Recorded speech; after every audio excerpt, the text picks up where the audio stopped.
সপ্তাহের প্রথম কাজের দিনেই বাস ধর্মঘট।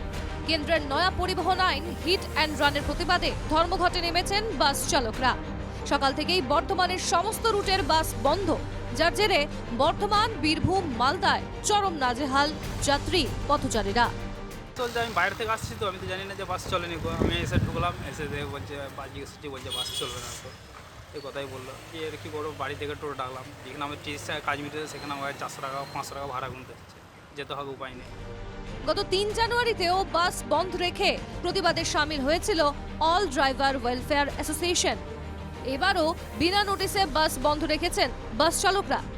বর্ধমানের আলিশা বাস স্ট্যান্ডে সারি দিয়ে দাঁড়িয়ে বিভিন্ন রুটের বাস মালিকরাও জানেন না বাস বন্ধের কথা।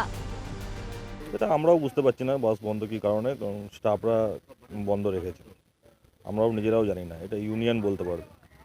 আমরা তো বাস চালানোর জন্যই সকাল থেকে আমরা এসে বসে আছি। স্টাফরা এসছে কিন্তু স্টাফরা গাড়ি চালাচ্ছে না। বিক্ষোভে মালদার বাস চালকরাও, জায়গায় জায়গায় বাস বন্ধ। হরিশ্চন্দ্রপুরে 31 নম্বর জাতীয় সড়ক অবরোধ করেন বাস চালকরা। অবরোধ হয় 81 নম্বর জাতীয় সড়কেও। বলছে আমরা মালিকের গাড়ি চালাবো না, আমরা জন খেটে খাবো, ভিক্ষা করে খাবো, কিন্তু আমরা মালিকের গাড়ি চালাবো না।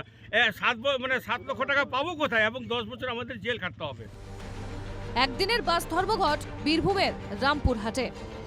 বিভিন্ন জায়গাতে বন্ধ পালিত হচ্ছে, রাস্তা জাম হচ্ছে, আমাদের গাড়িগুলো জাম্পে পড়ে যাচ্ছে, বাসগুলো জাম্পে পড়ে যাচ্ছে, গিয়ে টিপ ফেল হয়েছে, চলছে না ঠিকভাবে।